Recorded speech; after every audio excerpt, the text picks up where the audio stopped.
Hello everyone, जय हिंद। आज है 15 मई और आज की इस वीडियो में हम 15 मई से बनने वाले करंट अफेयर के सभी इंपॉर्टेंट क्वेश्चंस को डिस्कस करेंगे।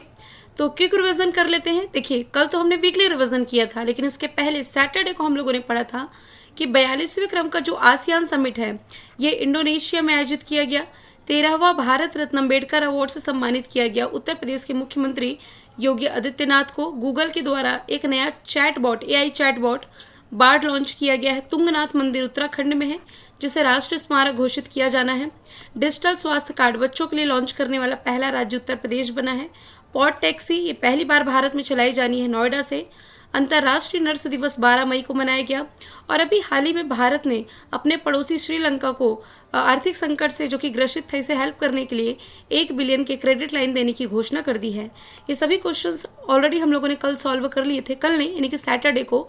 और इसे आप लोगों ने क्विज के फॉर्मेट में मेरे ऑफिशियल टेलीग्राम चैनल जो कि है कल्याणी मैम ऑफिशियल, सब कुछ कैपिटल लेटर में है, इस पर आप सर्च कीजिए। लगभग 40,000 से 41,000 सब्सक्राइबर हैं टेलीग्राम पे। आगे कॉपीराइट का साइन है, यहाँ आप मुझे ज्वाइन कर सकते हैं। अपनी क्लास का हर अपडेट मैं आपको मेरे ऑफिशियल टेलीग्राम चैनल पर देती हूँ, क्योंकि ये मैं ही हैंडल कर रही हूँ, ठीक है। और आवाज़ में थोड़ा सा सुधार है, धीरे धीरे ठीक हो जाएगा भाई, ठीक है, उसके लिए टेंशन नहीं लेंगे।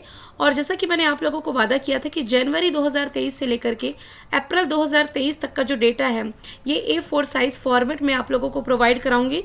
तो ये गुरुवार थर्सडे के दिन लॉन्च हो जाएगा। क्या ये पैसे में मिलेगा? बिल्कुल नहीं, ये फ्री ऑफ कॉस्ट है, मेरे इसी ऑफिशियल टेलीग्राम चैनल पर मिलेगा, जो कि अभी मैंने आप लोगों को बताया है, ठीक है। और वैसे आज के जो क्वेश्चन है बहुत ज़्यादा हार्ड नहीं है, ये बेसिकली अपॉइंटमेंट और बहुत इजी क्वेश्चन है। आज के कुछ इंटरनेशनल न्यूज़ तो हम डिस्कस नहीं करेंगे आज। चलिए शुरू कर लेते हैं। मध्य प्रदेश के कुनो नेशनल पार्क में साउथ अफ्रीका से लाई गई किस मादा चीते की मौत हुई है? तो ये इसका नाम है दक्ष। हालांकि वन लाइनर फॉर्मेट में ये क्वेश्चन मैं आप लोगों को बता चुकी थी, लेकिन क्विज के फॉर्मेट में आज मैंने ऐड किया है।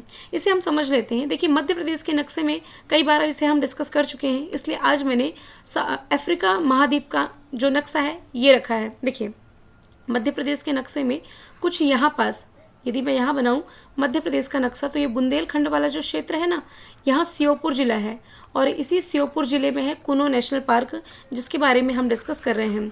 तो इस कुनो नेशनल पार्क में ना पिछले साल सितंबर की बात है जब प्रधानमंत्री नरेंद्र मोदी जी का जन्मदिन मनाया गया था 17 सितंबर 2022 को। तब यहाँ से नामीबिया से 8 अफ्रीकी चीते लाए गए थे पिछले साल। डेट भी मैंने बता दी है। नामीबिया, ये आप देख पा रहे हैं, साउथ अफ्रीका से सीमा साझा कर रहा है। ये भी अफ्रीका महाद्वीप का ही एक देश है। 8 अफ्रीकी चीते लाए गए और अभी कुछ समय पहले ही इसी 8 में से एक मादा चीता जिसका नाम था शशा, मादा चीता है ये, इसका किडनी इन्फेक्शन के कारण निधन हुआ, जिसमें 8 में से 7 रह गए। इसके बाद से आप लोगों को याद होगा कि अभी जो सुप्रीम कोर्ट ने टाइगरों को लाने की मंजूरी दी है, इसके अंतर्गत 100 अफ्रीकी चीते, मतलब साउथ अफ्रीका से 100 चीते ये भारत लाए जाने हैं, जिसमें से 12 कहाँ लाए गए? ये 12 इसी कुनो नेशनल पार्क में लाए गए। इस 12 में से एक जो नर चीता था उदय, ये नर चीता था, इसका पिछले महीने निधन हुआ। अब इसके बाद ये जो दक्ष चीता है, मादा चीता दक्ष, इसका निधन हो गया। तो कौन नर है कौन मादा, इसमें से आप देख लीजिए कि 2 मादा चीते का निधन हो चुका है, जिसमें कि एक नर है उदय, पिछले महीने इसका निधन हुआ है, ठीक है। तो आप ये याद रखेंगे, शशा ये नामीबिया की थी और उदय और दक्ष दोनों साउथ अफ्रीका से, ठीक है। ये कुनो नेशनल पार्क में चीता की ये तीसरी मौत है। शाशा उदय की पहले ही मौत हो चुकी है। अब इसमें से एक ऑप्शन बच रहा है, गुलाबो। गुलाबो क्या है? कोई चीता है? बिल्कुल नहीं है। गुलाबो ना भालू है, भालू है नहीं, भालू था। भारत का सबसे उम्र दराज भालू जिसका जो निधन है ये भी मध्य प्रदेश में हुआ था, वन विहार नेशनल पार्क में। कहाँ है ये? भोपाल में। 40 वर्ष की उम्र में इसका निधन हुआ था, नाम था गुलाबो। तो आज हम मध्य प्रदेश के बारे में मैप के थ्रू तो डिस्कस नहीं करेंगे, इसके कुछ करंट अफेयर के फैक्ट मैंने लिख रखे हैं। जैसे कि रिसेंटली यहाँ लाडली बहिना योजना चर्चे में है, जिसमें कि 23 साल से 60 वर्ष तक की बालिकाओं और महिलाओं को 1,000 रुपये तक की आर्थिक सहायता प्रोवाइड कराएगी पर मंथ। ये मध्य प्रदेश गवर्नमेंट। भारत का पहला जियोलॉजिकल पार्क ये जबलपुर लम्हेटा घाट में बनने जा रहा है, ये मध्य प्रदेश में है। खेलो इंडिया यूथ गेम्स का मेजबान राज्य जो 5वां संस्करण था ये मध्य प्रदेश के भोपाल में आयोजित किया गया। इसमें टॉप पर महाराष्ट्र था। इसमें पूछा जाए एमपी किस स्थान पर था, तीसरे स्थान पर। इसमें दूसरे स्थान पर हरियाणा था। दुनिया का सबसे बड़ा फ्लोटिंग यानी कि तैरता हुआ सोलर प्लांट ये बनेगा मध्य प्रदेश के खंडवा में नर्मदा नदी पर। 17वां प्रवासी भारतीय दिवस सम्मेलन ये इंदौर में आयोजित किया गया। इसमें मुख्य अतिथि के रूप में शामिल थे गुयाना के राष्ट्रपति मोहम्मद इरफान अली। क्या ऐसे क्वेश्चन एग्जाम का पार्ट बनते हैं? 100% बनते हैं। कल एक स्टूडेंट ने व्हाट्सअप जो मैंने आपको दे रखा है अपना ऑफिशियल व्हाट्सअप नंबर, जो टीम भी देखती है कभी कभी मैं भी उसे चेक कर लेती हूँ, तो एक स्टूडेंट ने एक स्क्रीनशॉट लेके भेजा था कि मैम कल राजस्थान का उन्होंने पेपर दिया और करंट अफेयर की क्लास से काफ़ी सारे क्वेश्चंस उनके एग्जाम में देखने को मिले थे। तो मैं आप लोगों को बता दूं, काफ़ी सारे स्टूडेंट कमेंट करते हैं कि हम ये वाला एग्ज़ाम दे रहे हैं, क्या इसके लिए बेनिफिट रहेगा, उसके लिए बेनिफिट रहेगा।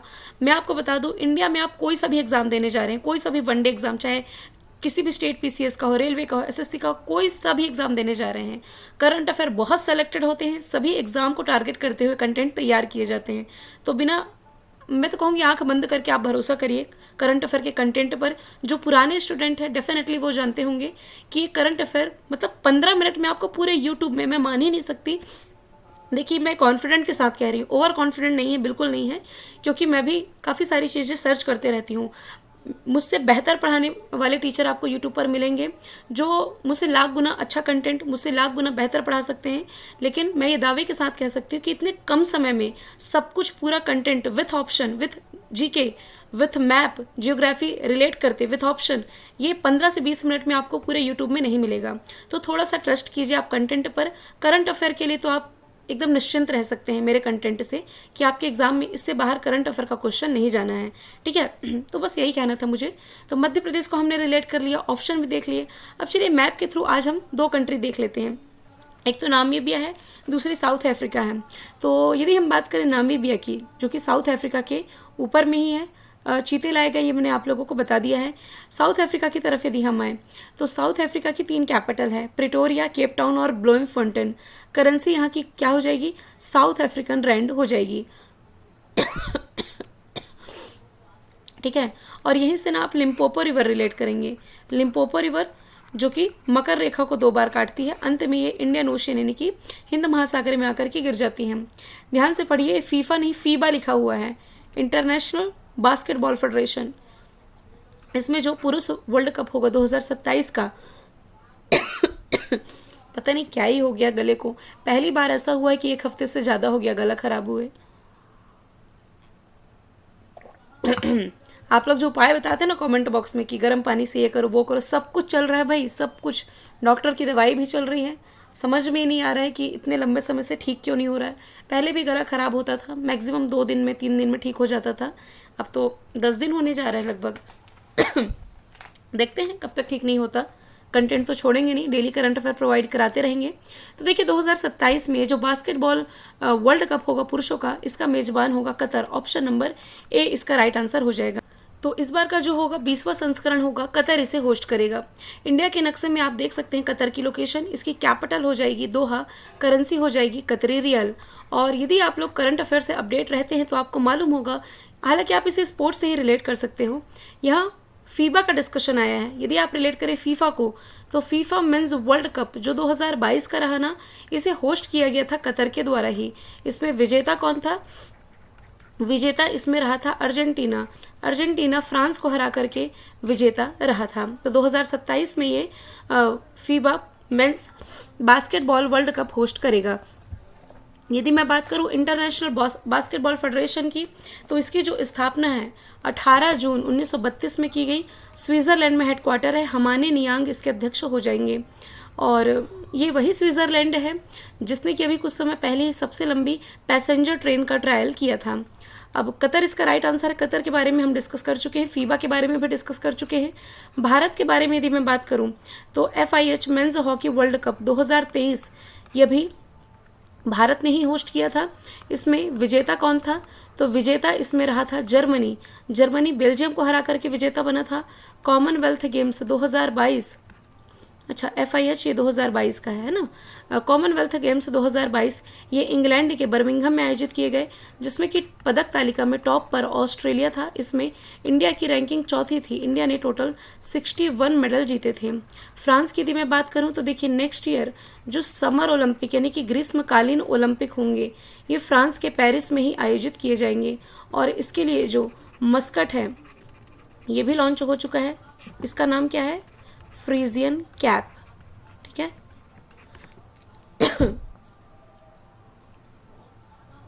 जब तक गला ठीक नहीं होता थोड़ा तो कॉपरेट करेंगे आप लोग मेरे साथ, ऐसा नहीं कि क्लास छोड़ के भाग जाए।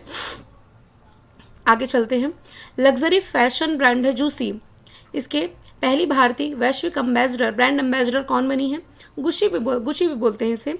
ये अभी बन गई है आलिया भट्ट। गुची जो कंपनी 1921 में स्थापना हुई, इटली में इसका हेडक्वार्टर है, फ्लोरेंस इटली में, और इसके CEO मार्को बिज़ारी है। देखिए ये वही इटली है जो नेक्स्ट टाइम ये विंटर ओलंपिक की मेज़बानी करेगा। समर ओलंपिक जो नेक्स्ट होंगे 2024 में होने हैं फ्रांस के पेरिस में। विंटर ओलंपिक जो नेक्स्ट होंगे ये 2026 में होंगे, ये इटली के मिलान शहर में आयोजित किया जाएगा। दीपिका पादुकोण ये टाइम मैगजीन के द्वारा टाइम 100 इम्पैक्ट लिस्ट में शामिल हुई थी। फीफा मेंस वर्ल्ड कप जो मैंने आपको बताया ना, इसकी ट्रॉफी का अनावरण इन्होंने किया था। अभी ऑस्कर ट्रॉफी को भी मतलब भारत को रिप्रेजेंट दीपिका पादुकोण ने किया। ये लेवाइस की ब्रांड एम्बेसडर बनी है। Sonakshi Sinha PETA person of the year 2022 ये रही, जबकि PETA person of the year 2021 ये आलिया भट्ट रह चुकी हैं। कंगना रनौत 4 बार की नेशनल फिल्म अवार्ड में मतलब बेस्ट एक्ट्रेस का अवार्ड ना इन्हें ही मिला है। अच्छा, बेस्ट एक्ट्रेस से मुझे याद आया, अभी रिसेंटली जो फिल्म फेयर अवार्ड प्रोवाइड कराए गए हैं ना, तो फिल्म फेयर अवार्ड में बेस्ट एक्ट्रेस का अवार्ड आलिया भट्ट ने जीता है इनकी फिल्म गंगूबाई काठियावाड़ी के लिए। मई 2023 में WHO ने किस बीमारी या महामारी को वैश्विक आपातकाल की स्थिति से हटा दिया है? तो 2 हैं इसमें से, देखिए मंकी पॉक्स और कोविड-19, इन दोनों को ही जो महामारी घोषित कर दिया गया था अब इसे महामारी की कैटेगरी से हटाया गया है। हालांकि आप लोगों को याद होगा कि विवादों के चलते WHO जो है ना, इसने मंकी पॉक्स का नाम बदला था, ये बदल करके एम पॉक्स कर दिया था। WHO वर्ल्ड हेल्थ ऑर्गेनाइजेशन, विश्व स्वास्थ्य संगठन आप इसे कह सकते हैं, 7 अप्रैल 1948 को इसकी स्थापना हुई, इसलिए 7 अप्रैल को विश्व स्वास्थ्य दिवस यानी कि वर्ल्ड हेल्थ डे के रूप में मनाया जाता है। और इसका हेडक्वार्टर जेनेवा स्विट्ज़रलैंड में। अध्यक्ष टेड्रोस अधानोम हो जाएंगे। अभी रिसेंटली ना ये पिछले ही महीने जो WHO है इसने 2 कंट्री को मलेरिया मुक्त घोषित किया है, जिसमें से एक है ताजिकिस्तान, सेंट्रल एशियाई कंट्री है ताजिकिस्तान, और एक कैस्पियन सी से सीमा साझा करता हुआ जो देश है अजरबैजान। हालांकि भारत में जो मलेरिया मुक्ति का लक्ष्य है ये कब तक का है, कई बार मैं आपको बता चुकी हूँ। टीबी मुक्ति का लक्ष्य 2025, मलेरिया मुक्ति का 2030। अगला प्रश्न इंपॉर्टेंट डे से रिलेटेड है। विश्व प्रवासी पक्षी दिवस 2023 कब मनाया गया? तो ये 13 मई को मनाया गया है। देखिए ये जो दिवस है ना, ये हर साल अक्टूबर महीने के और मई महीने के दूसरी शनिवार को मनाया जाता है, जो कि अभी 13 मई को रहा। तो प्रवासी पक्षियों के बारे में जागरूकता बढ़ाने के लिए दिवस मनाया जाता है। इस बार की थीम है वाटर सस्टेनिंग बर्ड लाइफ। 12 मई को अंतर्राष्ट्रीय नर्स दिवस मनाया गया है, और 8 मई को रेड क्रॉस डे तो मनाया ही गया। इसके अलावा थैलेसीमिया डे भी मनाया गया है। 7 मई को क्या मनाया गया है? Athletics day. आगे चलते हैं। भारतीय बास्केटबॉल महासंघ के नए प्रशासक कौन बने हैं? ये बन गए हैं पी कृष्णा भट्ट। भारतीय बास्केटबॉल महासंघ जिसकी स्थापना 1950 में हुई, दिल्ली में हेडक्वार्टर हो जाएगा। कुछ महत्वपूर्ण खेल संगठन भारत के जैसे कि ऑल इंडियन फुटबॉल फेडरेशन, इसके अध्यक्ष कल्याण चौबे हैं। BCCI के रोजर बिन्नी है। PT Usha Indian Olympic association की हो जाएंगी। तो ये तो भारत के कुछ महत्वपूर्ण संगठन हैं। यदि मैं बात करूं अंतर्राष्ट्रीय स्तर पर जो फुटबॉल संगठन है इसका नाम है फीफा। इसके अध्यक्ष कौन है? गियानी इन्फैंटो। अंतर्राष्ट्रीय स्तर पर क्रिकेट का जो एसोसिएशन है इसका नाम है ICC। अध्यक्ष कौन है? Greg Barclay. अंतर्राष्ट्रीय स्तर पर ओलंपिक का जो संगठन है यह है इंटरनेशनल ओलंपिक कमेटी। इसके अध्यक्ष कौन है? थॉमस बाक, है ना। और भारत में बास्केटबॉल महासंघ का अध्यक्ष हमने देख लिया। अभी हमने अंतर्राष्ट्रीय इंटरनेशनल बास्केटबॉल एसोसिएशन फेडरेशन के भी अध्यक्ष देखे हैं जो हमारे नियांग हैं। तो आपने भारत में भी देख लिया और अंतर्राष्ट्रीय स्तर पर देख लिया अध्यक्ष कौन है। थोड़ा सा रुकेंगे, मैं पानी पी लूँ।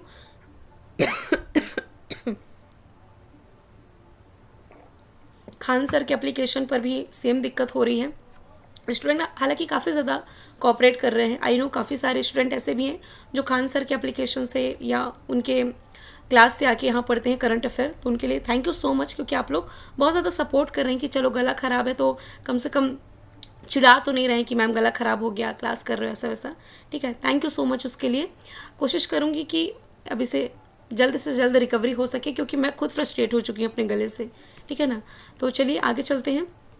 आईपीएल में सबसे ज़्यादा विकेट लेने वाले गेंदबाज कौन बने हैं? ये रिसेंटली बन गए हैं यजुवेंद्र चहल। आईपीएल की बात की जा रही है। इन्होंने 143 मैचों में कुल 184 विकेट लिए हैं। इन्होंने कोलकाता नाइट राइडर्स के खिलाफ रिसेंटली ये उपलब्धि हासिल कर ली है। इसमें से देखिए दूसरे स्थान पर है ड्वेन ब्रावो, दूसरे स्थान पर ड्वेन ब्रावो हैं, 183 विकेट इन्होंने लिए हैं। फिर पीयूष चावला है और अमित मिश्रा हैं, पीयूष चावला और अमित मिश्रा। ठीक है, अब यदि मैं बात करूं आईपीएल की, इंडियन प्रीमियर लीग, इसकी जो शुरुआत है 2008 में की गई थी। हालांकि बीसीसीआई इसे रेगुलेट करवाता है। इस साल जो आईपीएल हो रहा है इसका 16वां एडिशन है। ये तो मैं आपको बता चुकी हूँ। इसकी ओपनिंग सेरेमनी दुनिया के सबसे बड़े cricket stadium Narendra Modi stadium पर हुई। सबसे महंगे खिलाड़ी सैम करन हैं, इंग्लैंड के हैं। कागिसो रबाडा साउथ अफ्रीका से बिलोंग करते हैं। और आईपीएल के इतिहास में मतलब सबसे तेज 100 विकेट लेने वाले खिलाड़ी यही हैं। आईपीएल में सबसे तेज 100 विकेट। यदि मैं बात करूँ डेविड वार्नर की, ये ऑस्ट्रेलिया से बिलोंग करते हैं। आईपीएल में सबसे ज़्यादा क्रिकेट खेलने वाले, सबसे ज़्यादा मैच खेलने वाले विदेशी कप्तान यही हैं, डेविड वार्नर। यशस्वी जायसवाल ये राजस्थान रॉयल्स के लिए खेल रहे हैं। सबसे तेज आईपीएल के इतिहास में सबसे तेज 50 रन इन्होंने ही बनाए हैं। आईपीएल यदि आप लोग देख रहे होंगे तो आपको मालूम होगा कितने बॉल में, तो इन्होंने 13 बॉल में 50 रन बनाए हैं। आगे चलते हैं, ट्विटर के नए सीईओ कौन बने? रिसेंटली लिंडा यकारिनो बन गए हैं ट्विटर के नए सीईओ। आप लोगों को मालूम होगा कि ये जो एलन मस्क है, एलन मस्क की डील थी ट्विटर को लेकर के, $44 बिलियन में एलन मस्क ने ट्विटर को ख़रीदा था। इसके बाद ये मालिक बनने के बाद ही ट्विटर के जो उस समय सीईओ थे भारतीय मूल के पराग अग्रवाल, इन्हें बर्खास्त कर दिया था। तो अब ट्विटर के जो नए सीईओ बने हैं लिंडा यकारिनो बने हैं। ट्विटर की स्थापना 2006 में हुई। कैलिफोर्निया यूएसए में हेडक्वार्टर हो जाएगा। अच्छा, यदि आपसे पूछा जाए भारत का ट्विटर किसे कहते हैं, ये लॉकडाउन के दौरान चर्चे में आया था। तो ये है कू मोबाइल एप्लीकेशन, एक माइक्रो ब्लॉगिंग साइट है, आप कह सकते हैं ट्विटर। अच्छा, ट्विटर पर कितने वर्ड्स लिख सकते हैं आप लोग, यदि एग्जाम में पूछ लिया जाए? मतलब लिमिटेशन क्या होती है ये बताएंगे आप लोग, क्योंकि लिमिट कुछ बढ़ाई गई थी ना, शायद सर्च करके मुझे बताएंगे आप लोग। भारतीय मूल के जो नील मोहन हैं ये यूट्यूब के नए सीईओ बने। सुंदर पिचाई गूगल के नए सीईओ, वही गूगल है जिसने बार्ड चैटबॉट लॉन्च किया है। सत्या नडेला माइक्रोसॉफ्ट के अध्यक्ष, ये चेयरमैन हो जाएंगे। आगे चलते हैं, भारतीय कंपनी को क्वेश्चन होना चाहिए, किस भारतीय कंपनी को C295 बनाने की जिम्मेदारी मिली है? तो इस कंपनी का नाम हो जाएगा टाटा। देखिए इसके बारे में लिखा हुआ है कि भारत में टाटा एडवांस सिस्टम लिमिटेड बनाएगी। क्या बनाएगी? C295 विमान। इसके बारे में पहले बता देती हूँ आप लोगों को। यदि ये इमेज आप देख रहे होंगे तो इसका निर्माण ना, मतलब एयरबस नाम की कंपनी है, एयरबस, ये इसका निर्माण करती है। जो एयरबस है ना, ये दुनिया में बड़े बड़े जहाज़ों को बनाती है। और इसने पिछले ही साल टाटा के साथ समझौता किया है अपने मल्टी रोल जहाज़ के लिए, जिसका नाम क्या है? C295। ये एक एयरबस है, मतलब कि इंजन वाला एयरक्राफ्ट है, आप कह सकते हैं। और ये कई तरह से काम आएगा। ये छोटे साइज़ का है। पहली बात तो ये अपने साथ ना 70 सैनिक अपने साथ कैरी करके ले जा सकता है और इन्हें कहीं भी ड्रॉप कर सकता है। पीछे वाला जो एरिया आप देख रहे हैं ना, इसके पीछे क्या लगा हुआ है, यहाँ पे शायद मैं वो इमेज ऐड नहीं कर पाई हूँ, मुझे करना चाहिए था, ताकि मैं आप लोगों को दिखा सकती कि 70 सैनिक इसमें सवार होंगे और इस 70 सैनिकों को कहीं से भी ड्रॉप कर सकता है। ईजी होगा इन्हें ड्रॉप करना आपातकालीन की स्थिति में। और ये 700 मीटर के रनवे पर उतर सकता है, टेक ऑफ भी इजली कर सकता है, खेतों पर भी उतर सकता है ना। तो ये मल्टीपर्पज़ एयरक्राफ्ट है जिसे बनाने की जिम्मेदारी मिल गई है टाटा को। ठीक है, इसका प्रयोग कनाडा, पोलैंड, मिस्र व स्पेन में हो रहा है। भारत में भी इसका उपयोग किया जाना है। रिलायंस इंडस्ट्रीज लिमिटेड की यदि मैं बात करूं तो ये चेन्नई में अपना मल्टी मॉडल लॉजिस्टिक पार्क बना रही है। वैसे भारत का पहला international multi modal logistic park ये बनने जा रहा है कहाँ, तो ये असम के जोगीघोपा में बनेगा। अडानी इजराइल के हाइफर पोर्ट का इसने अधिग्रहण किया है। आपको ये भी बताना है, करंट अफेयर मैंने बताया है कि म्यांमार का कौन सा पोर्ट है जो कि अडानी ने बेच दिया है लगातार होते घाटे के कारण। डीआरडीओ ने सीआरपीएफ के जवानों के लिए एक रक्षिता नाम का बाइक एम्बुलेंस बनाया था और ये एग्जाम का पार्ट बन चुका है। लास्ट का मैंने क्वेश्चन है जो रिविजन के लिए रखा है। फ्यूगो ज्वालामुखी चर्चे में था, विस्फोट हुआ, एक तरह का एक्टिव वॉल्केनो है। ग्वाटेमाला जो कि एक लैटिन अमेरिकी देश है, यहाँ विस्फोट हुआ है। तो ग्वाटेमाला की कैपिटल ग्वाटेमाला सिटी, करेंसी ग्वाटेमाली, क्वेश्चन सॉल्व हो जाएगी। ये क्वेश्चन ऑलरेडी मैं पढ़ा चुकी हूँ इसलिए बहुत ज़्यादा डिटेल में नहीं जाऊँगी। ऑप्शन के थ्रू हम देख लेते हैं। एक एक्टिव ज्वालामुखी है, फ्यूजियामा जापान का हो जाएगा, इक्वाडोर का हो जाएगा संगे, इंडोनेशिया का सुमेरु और माउंट मेरापी ज्वालामुखी जहां रिसेंटली विस्फोट देखने को मिला। कल मैंने आपसे पूछा था भारत की किस कंपनी को भारत में टेलीकॉम लाइसेंस मिला है, जूम, जो कि अमेरिकी कंपनी है। आज का सवाल है, भारत का ऐसा कौन सा पड़ोसी देश है जहां समलैंगिकता को अपराध की कैटेगरी से मुक्त किया गया है। आंसर आप लोग कमेंट बॉक्स में बताइएगा। फिर हम मिलेंगे नेक्स्ट वीडियो के साथ। Thank you so much.